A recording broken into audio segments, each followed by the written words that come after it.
Здравствуйте! Продолжаем читать про Гульбару и Сабиру. Саламатсыздарбы? Гульбара жана Сабира жөнүндө окууну улантабыз. Өткөн сабакта звали ее Гульбара деген жерде токтогонбуз. Ушул жерден улантабыз. Недолго думая, я женился на ней. Первые дни нашей жизни казались прекрасным сном. Гульбара была со мной весела и ласкова. Но вот однажды, когда жена моя крепко спала, я поднялся против обыкновения очень рано. Едва занялась заря. У конюшни стояла моя любимая лошадь. Взглянув на нее, я не поверил своим глазам. Вся она была покрыта густой пеной, будто только что примчалась после долгой скачки. Ему ушул жергече которолу. Недолго думая, я женился на ней. Көп ойлонбой мен ага үйлөндүм. Недолго. Алыс эмес, то есть көп эмес. Бул учурда убакыт жөнүндө болуп атат. Ошон үчүн недолго. Женился. Үйлөндүм на ней ага. Первые дни нашей жизни казались прекрасным сном. Биздин жашообуздун биринчи күндөрү сонун бир түш сыяктуу көрүнгөн. Казались көрүнгөн. Прекрасным. Сонун. Кооз. Первые дни. Биринчи күндөр. Нашей. Биздин. Жизни. Жашообуздун. Жизнь деген бул женский роддо болгон үчүн ошон үчүн нашей жизни, нашего жизни болбойт же башкача болбойт, нашей жизни. Гульбара была со мной весела и ласкова. Гульбара была со мной деп айтабыз. Со мной дебейбиз, со мной весела. Себеби ага түшүп атат, весела и ласкова.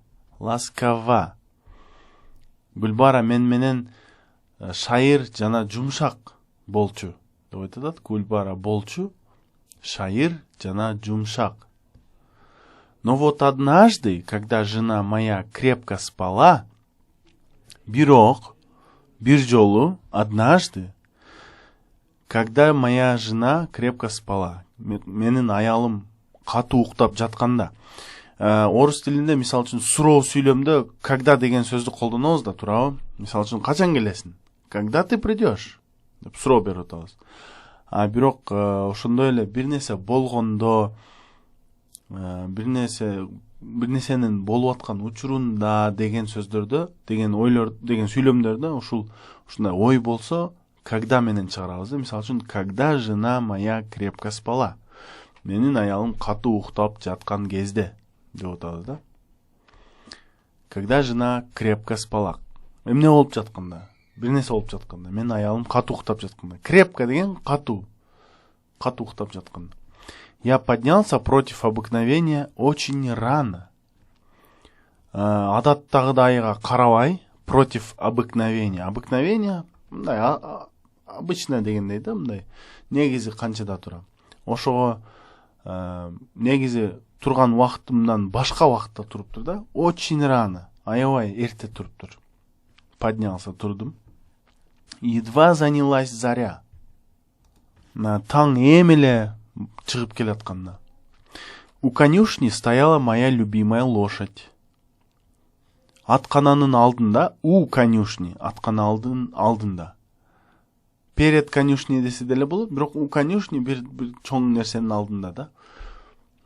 Мисал үчүн, мен үйдүн алдына келдим, я у дома. Мисал үчүн, мен үйдүн алдындамын, я у дома. Келдим, бул я подошел к дому, бирок турам у дома, я стою у дома. Ошондой эле бул жерде дагы. У конюшни стояла моя любимая лошадь. Аткананын жанында менин жакшы көргөн атым, жылкым турат эле, лошадь, да? Стояла, турат эле моя любимая лошадь. Лошадь деп негизи эле аттарды айтат да. Буларда жылкы, мисал үчүн, жылкы дейбиз го, ошо жалпы сөз да. Бул ат эмес же мындай ыргачы эмес, мындай немеси жок да, айырмасы. Лошадь жалпы эле айтып атат. Взглянув на нее, я не поверил своим глазам. Ага, бир карап, мен өзүм көзүмө ишенбедим. Я не поверил своим глазам. Вся она была покрыта густой пеной. Ал толугу менен аябай калың көк менен жабылып калыптыр депчи. Аябай көөгү чыккан экен деген ойду берип атат да. Вся она была покрыта жабылып турган. Денеси толугу менен ошого батып турган. Густой, аябай калың десе болот, коюу деп которсо болот бул сөздү.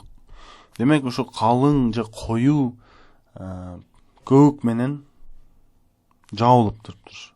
Будто только что примчалась после долгой скачки. Алыскы чуркоодон келген сыяктуу. Будто только что примчалась. Только что мына эми примчалась. Чаап келгендей.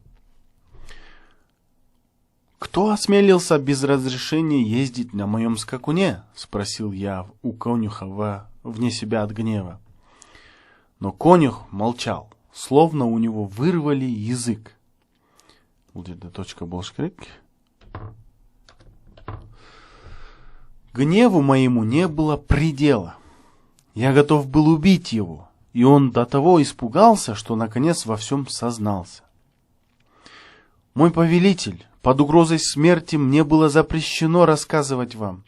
Я виноват, что до сих пор молчал, но пожалейте меня и не казните. Ушул жергече которойлу. Кто осмелился без разрешения ездить на моем скакуне? Менин күлүгүмдө ким сураксыз чапканга сага уруксат берди? Деп сурап атат экен да. Кто осмелился, кимдин ушуга немеси жетти? Эрдиги жетти. Без разрешения, уруксатсыз ездить, айдоого, минүүгө, ездить на моем скакуне, менин күлүгүмдө жүрүүгө. Ездить деген негизи ушул бир нерсенин ичинде же бир нерсенин үстүндө жүрүү да. Бизде мисалы үчүн минүү болот го, а буларда ездить. Спросил я у конюха вне себя от гнева. Конюх бул ошол атты баккан киши.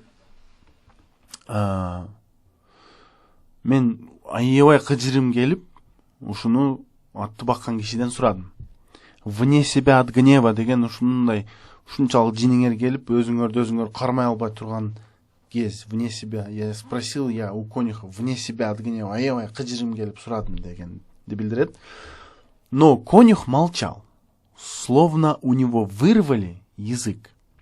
Бирок атты баккан киши үн чыкпай эле турду. Анын тилин үзүп салгандай, словно ошо бир нерсе сыяктуу. Вырвали сыртка. Эсиңерде мен вы деген приставка бул бир нерсени сыртка чыгаруу. Рвать деген үзүү. Вырвали сыртка үзүп салгандай. Тилин сыртка үзүп салгандай. Язык бул тил. Гневу моему не было предела. Гневу моему не было предела. Менин ачууланганыма чек жок болчу.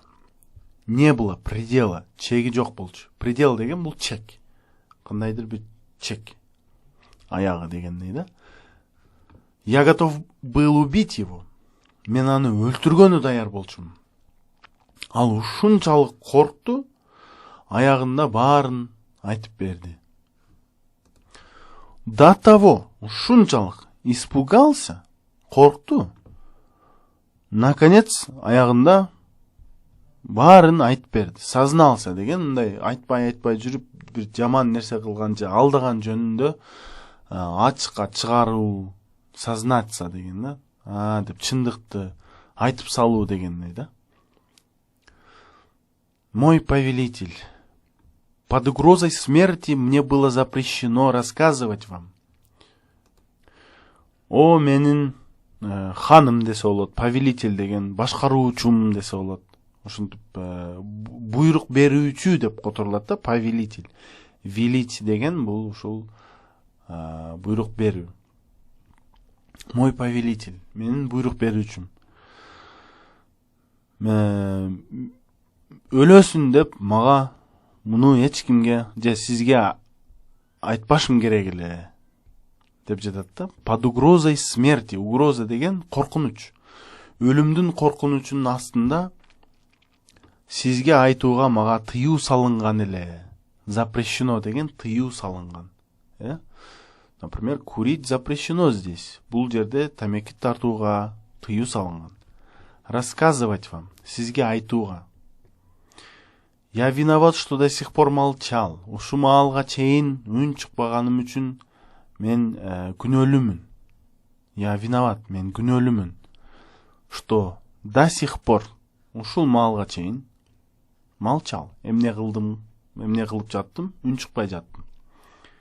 Но пожалейте меня и не казните. Бирок мага ырайым көрсөтүңүз. Мени жазалабаңыз. Казнить деген өлүм жазасы менен жазалоо да. Ваша жена, мой хан, является сюда каждую ночь, когда вы погружаетесь в сладкий сон. Она садится на вашу любимую лошадь и исчезает до утра. Я не поверил его словам, но следующей ночью постарался не засыпать. Это оказалось нелегким трудом. Словно кто-то невидимый закрывал мне глаза, и как я не сопротивлялся, вскоре погрузился в сон. Так повторялось несколько ночей подряд. Все же однажды мне удалось не уснуть. Ваша жена, мой хан, является сюда каждую ночь. Сиздин аялыңыз, ханым менин, бул жака күндө түнү келет. Является сюда, бул жака келет. Сюда, бул жака каждую ночь, күндө түнү. Сиз катуу түшкө батканыңызда. Когда вы, эмне болгондо, жана эле сүйлөштүк го ошол когда деген. Погружаетесь, батасыз в сладкий сон, ширин түшкө батканыңызда аялыңыз келет деп атат экен. Она садится на вашу любимую лошадь. Ал сиздин жакшы көргөн жылкыңызга отуруп, исчезает до утра. Анан таңга чейин жоголуп кетет. Исчезает, жоголуп кетет. Я не поверил его словам. Мен анын сөздөрүнө ишенген жокмун. Ишенбедим, но следующей ночью постарался не засыпать. Бирок кийинки түнү не засыпать, уктап калбаганга аракеттендим, постарался. Это оказалось нелегким делом. Бул оңой эмес жумуш болуп чыкты. Оказалось деген бир нерсе болуп чыкты. Бул оказалось нелегким делом. Кыйын экени билинди дегендей да. Ошол оказалось. Словно кто-то невидимый закрывал мне глаза. И как я не сопротивлялся, вскоре погрузился в сон. Бир мага көрүнбөгөн бирөө менин бетимди, көзүмдү жапкандай эле болду, словно. Да? Баякыны билебиз, да? Ушундай. Бир ушунул сыяктуу болду дегенди берет да, словно деген сөз. И как я не сопротивлялся, кандай буга каршылык көрсөтсөм деле, жакында түшкө кирип калдым. Погрузился в сон. Түшкө баттым, уктап калдым деп атат да. Так повторялось несколько ночей подряд. Ушинтип, ушундай болуп 2-3 түн болду да. Подряд деген токтобой 2-3 түн. Все же однажды мне удалось не уснуть. Ошондой болсо дагы, все же деген ошондой болсо дагы. Баары бир жолу уктабаганга колумдан келди. Уктабай калганга колумдан келди. Едва наступила полночь, моя жена встала и выскользнула из комнаты. Я незаметно последовал за нею и увидел, что она вошла в конюшню, оседлала коня и ускакала. Едва наступила полночь, түн келери менен, полночь деген 12:00. 12:00 келери менен менин аялым туруп, жана бөлмөдөн выскользнула, акырын чыгып кетти. Скользить деген таю, тайып кетти дегендей да. Выскользнула. Я незаметно последовал за нею. Мен анын артынан акырын ээрчидим. Билинтирбей, незаметно. Анын артынан. И увидел, жана көрдүм. Анын атканага киргенин, ал атканага кирди, атты токуп, атка минип, чаап кетти. Оседлать деген атка минүү. Я вскочил на другую лошадь и бросился вдогонку, но сильно отстал и потерял жену из виду. Вскоре, однако, я обнаружил знакомые следы. Они привели к одинокому домику в густом лесу, жилищу уродливого колдуна. Возле домика стоял на привязи взмыленный скакун. Значит, жена была здесь. Мен башка атка ыргып чыгып, вскочил, ыргып минип, вдогонку, аны ага жетем деп бросился, жөнөдүм, бросился, ыргыдым. Но сильно отстал, бирок катуу калып кетипмин. Жана аялымды жоготуп койдум. Потерял жену из виду. То есть көрүнбөй калды. Потерял, ушунтип айтабыз да, мисалы үчүн, я шел, но я потерял ее из виду. Мындай көзүмдөн чыгып кетти дегендей да, мындай көрүнбөй калды. Вскоре, бираздан соң, бат эле, бирок мен мага белгилүү кадамдардын издерин обнаружил, таптым. Они привели к одинокому домику. Алар бир жалгыз турган жыш токойдун ичиндеги жалгыз турган үйгө алып келди. Издер. Бир түрү суук, бир немеге сыйкырчынын үйүнө алып келди деп атат да. Жилище деген жашоо жери, үйү. Уродливый деген мындай түрү суук. Колдун, сыйкырчы. Возле домика стоял на привязи взмыленный скакун. Ошол үйдүн алдында, возле домика, байланып турган эле взмыленный скакун. Аябай мындай көөгө чыгып турган күлүк. Значит, жена была здесь. Демек, аялым ушул жерде болгон экен. Ошол жерде эле экен да, ошол маалда. Я заглянул в окошко и с ужасом увидел, что урод избивает мою жену. Вне себя от бешенства ворвался я задом, бросился и на изверга и убил его. Но Гульбара не стала благодарить меня.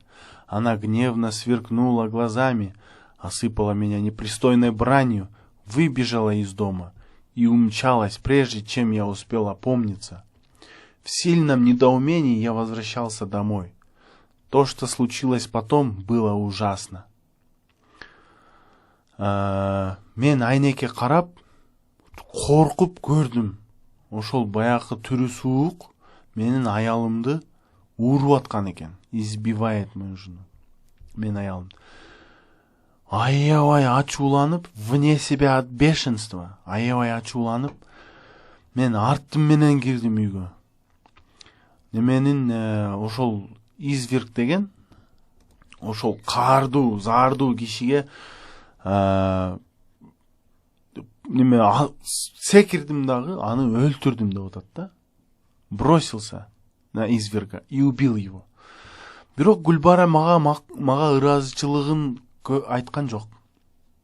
Мага рахмат деген жок. Не стала благодарить меня. Благодарить, ыраазычылык айтуу, ыраазычылык билдирүү. Ал мага ачууланып, көздөрүнү жылтыратып карап, мени аябай урушуп, осыпала меня непристойной бранью, аябай жаман сөздөр менен непристойный деген мындай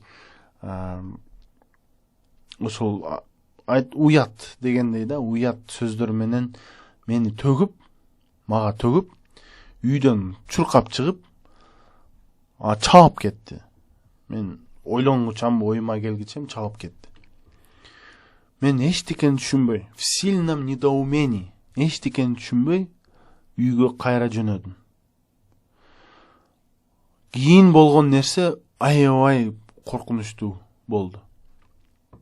При моем появлении жена пристально взглянула мне в глаза, и в тот же миг я превратился в собаку. На исходе дня Гульбара приказала истребить всех собак в городе. Услыхав об этом, я бросился бежать без оглядки. После долгих блужданий, обессиленный и голодный, я оказался в лесу, у дома охотника. Охотник и его жена обедали. Они щедро бросили мне груду костей. Но я не стал их есть, и тогда жена охотника, разглядев меня, сказала мужу. Ушул жергече которозем. Мен үйгө келгенде менин аялым менин көзүмө жакшы карап, пристально жакшы карады эле, и мен ошол замат ит болуп калдым. Превратился в собаку. Итке айланып калдым. На исходе дня Гульбара приказала истребить всех собак в городе. Күндүн аягында Гульбара шаардагы иттердин баарын жок кылууга буйрук берди. Истребить деген жок кылуу. Услыхав об этом, муну угуп, мен артым карабай чуркап баштадым. Я бросился бежать без оглядки. Без оглядки, артты карабай. Аябай көп жүргөндөн кийин, ары бери жүргөндөн кийин, после долгих блужданий, долгих, алыс, көп убакыт чозулган блужданий, ары бери башаламан эле жүрүү. Обессиленный и голодный, күчсүз жана ач, мен бир аңчынын үйүнүн алдында болуп калдым, токойдо. Аңчы жана анын аялы тамактанышып аткан экен. Түшкү тамагын жеп жаткан экен. Алар мага март болуп, щедро деген аябай март дегенди билдирет да. Берешен дегенди билдирет. Алар мага берешен болуп, толтура сөөк ташташты. Но я не стал их есть, бирок мен аларды жеген жокмун. И тогда жена охотника, разглядев меня, сказала мужу. Ошондо мына аңчынын аялы мени карап, өзүнүн күйөөсүнө айтты. Это не собака. Вероятно, это и есть хан, которого околдовала моя сестра Гульбара. Я снова превращу его в человека. Она произнесла заклинание, и я принял свой человеческий вид. Эту женщину звали Сабира. Как и сестра Гульбара, она знала заклинания, благодаря которым могла совершать чудеса. Одному из них она научила меня. Я горячо поблагодарил добрую Сабиру и расстался с нею. Когда я вернулся домой, Гульбара растерялась от удивления. Чтобы лишить ее возможности снова расправиться со мной, я произнес заклинание, и красавица Гульбара превратилась в птицу. И красавица Гульбара превратилась в птицу. Если хочешь, можешь убедиться. Вот она. И хан указал на золотую клетку, в которой сидела птица с ярким оперением. Она клевала золотой прутик, словно надеялась сломать его и вырваться на волю. Выслушал юноша рассказ, молча поклонился хану и ушел. Через некоторое время юноша явился к матери и сообщил ей, что женился. Ошол жерде айтыптыр, это не собака, бул ит эмес. Вероятно, балким, бул ошол хан. Мен недем Гульбара. Муну сыйкыр менен итке айлантырып койгон. Я снова превращу его в человека. Мен аны кайра адамга айландырам. Она произнесла заклинание, я принял свой человеческий вид. Ал сыйкыр сөздөрдү айтып, заклинание сыйкыр сөздөрдү произнесла, айтты. Жана мен адамдык көрүнүшүмдү алдым. Я принял свой человеческий вид. Эту женщину звали Сабира. Ал аялдын аты Сабира экен. Сабира эле. Гүлбара эжесиндей эле ал сыйкыр сөздөрдү билген эле, билчү эле. Ошолордун жардамы менен ушундай сыйкыр нерселерди кыла алат эле. Одному из них она научила меня. Алардын бирөөсүнө мени үйрөттү. Ошол сыйкыр нерселердин бирөөсүн мага үйрөттү. Я горячо поблагодарил добрую Сабиру и расстался с нею. Мен аны катуу, мен ага жакшы рахматымды айтып, горячо, аябай ысык рахматымды айтып, добрую, мерт, то есть ушундай берешен Сабираны. Жана аны менен коштоштум. Когда я вернулся домой, мен үйгө кайтып келгенимде, Гүлбара таң калганынан өзүн жоготуп койду.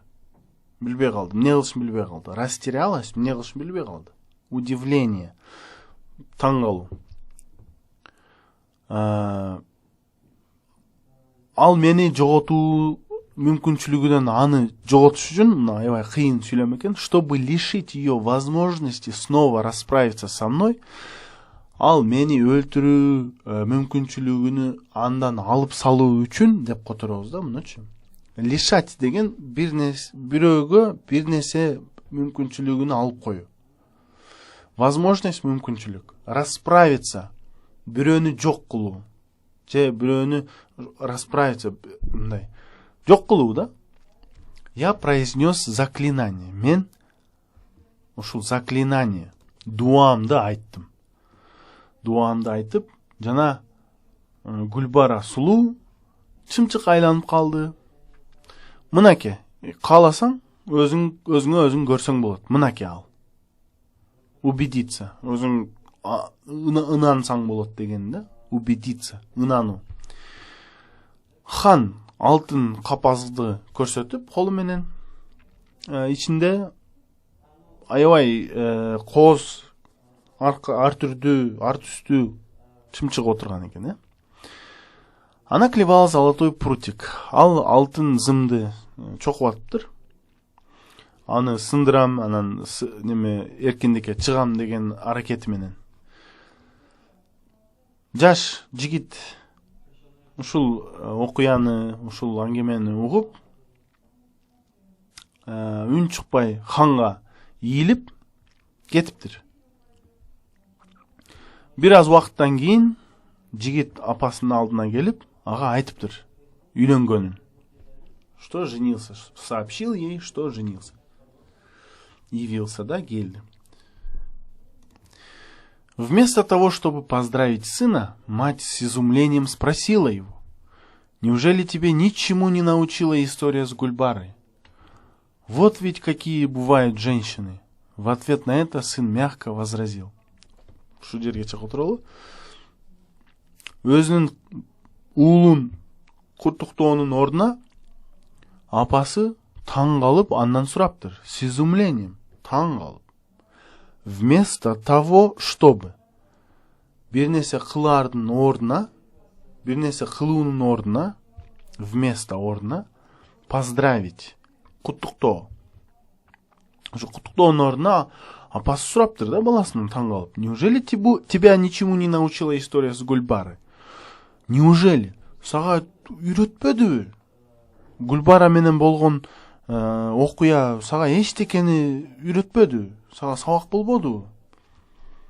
Вот ведь какие бывают женщины. Айылдар ушундай болот, көрдүңбү? Буга баласы жумшак кылып каршы жооп бериптир. Возразил деген каршы жооп бериптир. Энеке, ты права. Гульбара коварная, жестокая женщина. Энеке, сен туура айтып атасың. Сен туурасың. Сеники туура. Гульбара бул жаман ойлуу жана ташбоор аял. Коварная, жаман ойлуу, эки жүздүү, жестокая деген ташбоор. Но не все женщины такие, как она. Бирок аялдардын баары андай эмес да. Примером может служить сестра Гульбары, Сабира. Буга мисал болуп Гүлбаранын эжеси Сабира болот. болуш мүмкүн. Примером буга мисал. Примером может служить. Буга мисал боло алат. Я женился на дочери Сабиры. Мен Сабиранын кызын алдым. Кызына үйлөндүм. По своей красоте и справедливости моя молодая жена похожа на свою добрую мать. Өзүнүн сулуулугу жана ушундай адилеттүүлүгү менен менин жаш аялым өзүнүн жакшы аял апасына окшош. Добрую. Добрый деген боорукер, кайрымдуу, ак көңүл деп которсок болот да. Вот такая вот сказка. Надеюсь, вам понравилось. Я прошу прощения за вот это все, за ушинтип сүйлөгөнүмө да кечирим сурайм. Сиздерге бул жомок жакты деп ойлойм. Биздин каналга катталып, пикирлериңизди таштасаңыздар болот.